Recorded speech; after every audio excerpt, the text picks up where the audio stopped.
আসসালামু আলাইকুম।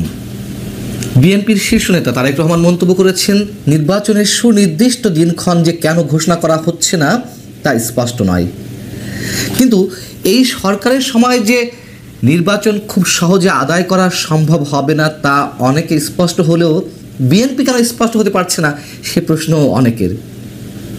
তবে রোববার প্রধান উপদেষ্টার সঙ্গে বৈঠকের পরে নাগরিক ঐক্যের সভাপতি মাহমুদুর রহমান মান্না জানিয়েছেন, এপ্রিলের মধ্যে নির্বাচন কোনো অবস্থাতেই এপ্রিলের পরে নয়।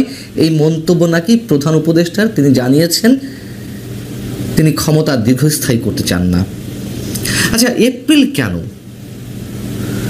এটা কি সেনাপ্রধানকে চ্যালেঞ্জ করা, নাকি এর মধ্যে অন্য কোনো বিশেষ এজেন্ডা বাস্তবায়নের জন্য তারা কোনো প্ল্যান করে রেখেছে? সেনাপ্রধান জেনারেল ওয়াকারুজ্জামান তিনি চলমান রাজনৈতিক সংকট এবং সংস্কার প্রক্রিয়া সহ মানবিক করিডোর, কথিত মানবিক করিডোর, বন্দর ইত্যাদি ইত্যাদি বিষয়ে তিনি যে কথা বললেন, তারপর থেকে সরকারের মধ্যে একটা চরম অস্থিরতা কাজ করছিল, একটা অসন্তোষ কাজ করছিল, যার পরিপ্রেক্ষিতে প্রধান উপদেষ্টা বিভিন্ন রাজনৈতিক দলগুলোকে নিয়ে হঠাৎ করে সর্বদলীয় সভার ডাক দিলেন। প্রথম দিন শনিবার বিএনপি, এনসিপি, জামাত ইসলামের সঙ্গে বৈঠক করলেন।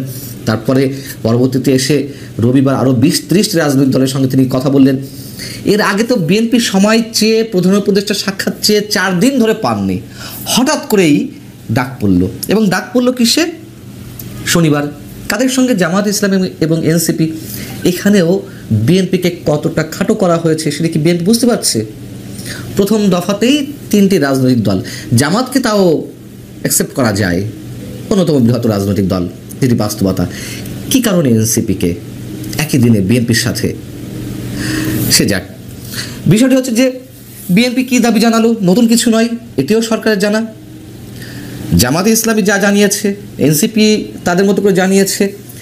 বিএনপি যেটুকু নতুন করে জানিয়েছে যে বিতর্কিত 3 উপদেষ্টার পদত্যাগ। আরও মজার কথা হচ্ছে যে বিএনপির সঙ্গে প্রধান উপদেষ্টার ওই বৈঠকে আসিফ মাহমুদ সজীব ভুঁইয়া উপস্থিত ছিলেন, যার পদত্যাগ বিএনপি খুব বেশি করে চাইছে। এতে আরও বেশি চপেটাঘাত বিএনপির গালে, অনেকেই বলছেন, আমিও তাই মনে করি। গণতন্ত্র মঞ্চ রবিবার প্রধান উপদেষ্টার সঙ্গে বৈঠক করে তারাও বেশ কিছু দাবি জানিয়েছে। কমন কিছু দাবি আছে, সংস্কার, বিচার এবং নির্বাচনের রোডম্যাপ। তার সাথে তাদের আরও কয়েকটি দাবি আছে, সেগুলো বেশ সিগনিফিক্যান্ট মনে হতে পারে অনেকের কাছে, কারো কারোর সাথে মিলে যায়। তারা বলছে, গণঅভ্যুত্থানের শক্তিগুলোর ঐক্য বজায় রাখতে ও পারস্পরিক দূরত্ব কমাতে জাতীয় রাজনৈতিক পরিষদ গঠন। এমনিতে জাতীয় ঐক্য কমিশন, এই যে বিভিন্ন ধরনের কমিটি, আবার এর মধ্যে জাতীয় রাজনৈতিক পরিষদ, আর কি আলাপ আলোচনার ভিত্তিতে জুলাই মাসের ভিতরেই জুলাই সনদ তৈরি করা, যার জন্য ছাত্র উপদেষ্টারা বা ছাত্র সমন্বয়করা একেবারে তারা উতলা হয়ে গেছে, এবং জুলাই সনদের ভিত্তিতে এই মুহূর্তে যেসব সমস্যা করা সম্ভব সেগুলো যথাসম্ভব দ্রুত বাস্তবায়ন। এর সাথে তারা আরও যে কথাটি বলেছে আরও সিগনিফিক্যান্ট, গণ অভ্যুত্থান পরবর্তী বাংলাদেশে সব দলের মতামতের ভিত্তিতে অন্তর্বর্তী সরকারের প্রধান হিসেবে দায়িত্ব নিয়ে প্রফেসর ডক্টর মোহাম্মদ ইউনূস এই সময়ের জন্য জাতীয় ঐক্যের প্রতীক হয়ে উঠেছেন। তার মানে কি দাঁড়ালো? এটাই তো ডক্টর মোহাম্মদ ইউনূস চাইছিলেন, যে সেনাপ্রধানের বক্তব্যে একটু নড়েচড়ে উঠেছে সরকার, সাধারণ মানুষের যে চাওয়া, রাজনৈতিক দলগুলোর যে চাওয়া দ্রুত নির্বাচন ডিসেম্বরের মধ্যে, সেই জায়গা থেকে অবশ্যই কথিত মানবিক করিডর বা বন্দরসহ অন্যান্য ইস্যু রয়েছে, সেই জায়গা থেকে একটা চরম অসন্তোষ এবং অস্থিরতা থেকে সব রাজনৈতিক দলের সঙ্গে বসলো, এবং এটাই আশা করছিল, এটাই টার্গেট দিয়েছিল এনসিপি, যে সর্বদলীয় আলোচনা সভা যেগুলো করা হবে তাতে যেন ডক্টর মোহাম্মদ ইউনূসের প্রতি একটা সমর্থন তৈরি হয়। এবং গণসংহতি আন্দোলন বা গণতন্ত্র মঞ্চ যা বলল, ডক্টর মোহাম্মদ ইউনূসের জন্য এটাই প্রয়োজন ছিল। কিন্তু অবাক বিস্ময়ের বিষয়, তারা এসব বিষয়ে আলোচনা করতে চাইছে, একসাথে আলোচনা করবে, কিন্তু ঘুণাক্ষর এর মধ্যে আমাদের এই মুহূর্তের সবচেয়ে বড় যে দুশ্চিন্তার বিষয়, কথিত মানবিক করিডোর কিংবা বন্দর ইস্যুতে সরকার কি কারোর সঙ্গে আলোচনা করবে, আলোচনার প্রয়োজন মনে করবে, অথবা যে জুলাই সনদ, বিতর্কিত জুলাই সনদ, সেটি নিয়েও কারোর সঙ্গে আলোচনা করবে? যখন যেটি প্রয়োজন হয় সরকার, তখন তো কারোর সাথে আলোচনা করার প্রয়োজন মনে করে না। আওয়ামী লীগের কার্যক্রম নিষিদ্ধ করা হলো, সেই বিষয়ে তো কারোর সঙ্গে আলোচনা করেনি। বা এই যে সরকারি কর্মকর্তাদের বা কর্মচারীদের ওই দিন শর্ট টাইমের মধ্যে বরখাস্ত করা যাবে, যে নতুন খসড়া করা হয়েছে, সে বিষয়ে কারোর সঙ্গে আলোচনা করা হয়েছে? এত বড় একটা বিষয় করা হয়নি, এবং এইগুলো করা হবে না, এবং এগুলোর প্রতি কোনো ধরনের কোনো ভ্রুক্ষেপই নেই। মজার বিষয়টি হচ্ছে যে সেনাপ্রধানের বক্তব্যের পরে সরকারের যে টার্গেট ছিল নানান ধরনের নাটকীয়তার মধ্য দিয়ে, সেটি করা হলো, কিন্তু সরকার যে অস্থিরতার মধ্যে পড়েছিল সেটিকে বিএনপি ক্যাশ করতে পারলো না। বিএনপি কথা আদায় করতে পারলো না যে ডিসেম্বরের মধ্যেই নির্বাচন। সরকার একটু দুর্বল অবস্থায় আছে বা পড়েছিল, এমনটা অনেকে মনে করেন। সেই জায়গা থেকে বিএনপি সেটিকে ক্যাশ করতে পারলো না, বরং ক্যাশ বিএনপিকে করে ফেললো সরকার বা ডক্টর মোহাম্মদ ইউনূস। এখানেই তার বাজিমাত। এখন প্রশ্ন হচ্ছে যে প্রথমে যেটি করছিলাম তার আগে একটু বলে নিই যে এসব বিষয়ে তো আলোচনা নেই। কথিত মানবিক করিডর বা বন্দর ইস্যুতে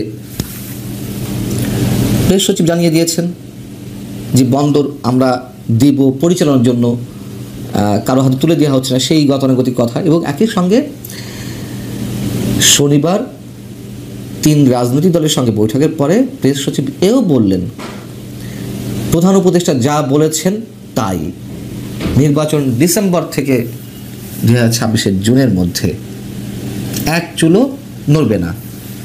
প্রধান উপদেষ্টা এক কথার মানুষ, এমন সব মন্তব্য করেছেন। তাহলে প্রধান উপদেষ্টা ঠিক মাহমুদুর রহমান মান্নাকে তাই জানিয়েছেন যে এপ্রিলের মধ্যে নির্বাচন। তার মানে সরকার তার জায়গায় আপাতত পর্যন্ত সফল। এর নিগূঢ় রহস্য কি বিএনপি বুঝতে পারছে? বিএনপি কতটা ট্রাপে পা দিল? এবং সবার একটা বিস্ময়কর প্রশ্ন, ঢাকা দক্ষিণ সিটি কর্পোরেশনে মেয়র পদে বসার জন্য ইশরাক হোসেনকে কেন্দ্র করে যে একটা দুর্বল জ্বালাময়ী আন্দোলন বিএনপি করে দেখালো, নির্বাচন ইস্যুতে কেন চাপ দিচ্ছে না বা এরকম চাপ প্রয়োগ করতে পারছে না? এই প্রশ্ন বিএনপিরই অনেকের মধ্যে। বিএনপি জানে তার দুর্বলতা কোথায়। আল্লাহ হাফেজ, ভালো থাকুন। সাজ্জাদ কাদেরের প্রীতি এবং শুভেচ্ছা নিন। এই মুহূর্তে আপনাদের সামনে কথা বলতে এসেছি আওয়ামী লীগে হযবরল, বিএনপি জামাত এনসিপি ঐক্য, এই প্রসঙ্গটি নিয়ে আপনাদের সামনে কথা বলবো। প্রসঙ্গটি নিয়ে কথা বলবার কারণটা হচ্ছে গত কয়েকদিনের বাংলাদেশের রাজনৈতিক অচল অবস্থা। এই অচল অবস্থাটা শুরু হলো বিশেষ করে সরকারের অচল অবস্থা ডক্টর মোহাম্মদ ইউনূসের একটি পদত্যাগ নাটককে কেন্দ্র করে। ডক্টর মোহাম্মদ ইউনূসের পদত্যাগ নাটক করবার অনেকগুলো কারণ আছে। এর মধ্যে এই যে আওয়ামী বিরোধী যে একটা রাজনৈতিক শক্তি গত জুলাই আগস্ট থেকে গড়ে উঠেছে, এর মধ্যে সবচেয়ে বড় শক্তি হচ্ছে বিএনপি, জামাত, এনসিপি। তাদের মধ্যে গত কদিন ধরে একটা ঐক্যের ফাটল দেখা দিয়েছে। তারা এক পক্ষ আর এক পক্ষের মধ্যে মুখোমুখি। ডক্টর ইউনূসের পদত্যাগ নাটক করবার এটিও একটি কারণ যে এই যে মুখোমুখি গোষ্ঠীগুলো, এই গোষ্ঠীগুলোর মধ্যে একটা ঐক্য প্রতিষ্ঠা করা, এই গোষ্ঠীগুলোকে একটা ভয় তৈরি করা, একটি ভয় দেখানো যে তোমরা যদি এক না থাকো তাহলে আওয়ামী লীগ কিন্তু ফিরে আসবে। আওয়ামী লীগ ফিরে আসলে তোমাদের পিঠের চামড়া কিন্তু থাকবে না। আর এই জায়গায় ডক্টর মোহাম্মদ ইউনূসের এই পদত্যাগ নাটকটি অনেকটাই সফল হয়েছে। কারণ হচ্ছে এই নাটকের ফলে বিএনপি, জামাত এবং এনসিপি, যাদের গত কয়েকদিন ধরে, গত কয়েক মাস অন্তত পক্ষে একজন আরেকজনের সাথে মুখ দেখা দেখি বন্ধ, একজন আরেকজনের বিরুদ্ধে বিষোদ্গার, তারা এই পদত্যাগ নাটকের প্রেক্ষিতে এক জায়গায় পাশাপাশি বসেছেন, একাধিকবার, অনেকবার বসেছে। এই 2-3 দিনে তারা অনেকগুলো বৈঠক করেছে, বিএনপি, জামাত এবং জাতীয় নাগরিক পার্টি। এর মধ্যে উপদেষ্টা পাড়ায় এক উপদেষ্টার বাসভবনে তাদের 3 দলের বৈঠকের একটি খবর পাওয়া যায়, যে বৈঠকে জাতীয় নির্বাচন সহ বিভিন্ন বিষয়ে নেতারা প্রায় 3.5 ঘন্টা মতো আলোচনা করেন। সূত্র জানায় বৈঠকে বিএনপির সালাউদ্দিন আহমেদ, জামাতের আমির ডক্টর শফিকুর রহমান, নায়েবে আমির আব্দুল্লাহ মোহাম্মদ তাহের, এনসিপির আহ্বায়ক নাহিদ ইসলাম, মাহফুজ আলম উপস্থিত ছিলেন। বৈঠকে নির্বাচন অনুষ্ঠানের ব্যাপারে এই 3 দলই প্রায় কাছাকাছি মত পেশ করে, অর্থাৎ বিএনপি, জামাত এবং এনসিপি আবারও ঐক্যের পথে। অন্যদিকে আওয়ামী লীগের কি অবস্থা দেখুন, আওয়ামী লীগের অবস্থা হযবরল। আওয়ামী লীগ এখনো পর্যন্ত একটা কনস্ট্রাকটিভ ওয়েতে ফিরতে পারেনি। গত 10 মাসে আওয়ামী লীগ নেই, আওয়ামী লীগের নেতৃত্ব নেই।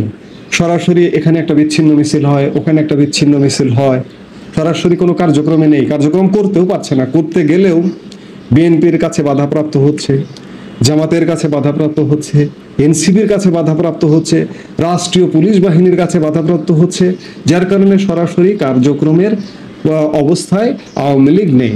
আরেকটি বিষয় যে এই মুহূর্তে তো আওয়ামী লীগের কার্যক্রমই নিষিদ্ধ। গত 12 মে আওয়ামী লীগের কার্যক্রম প্রজ্ঞাপন জারি করে নিষিদ্ধ করা হয়েছে। কার্যক্রম নিষিদ্ধ হলেও তো কাজ করা যায়।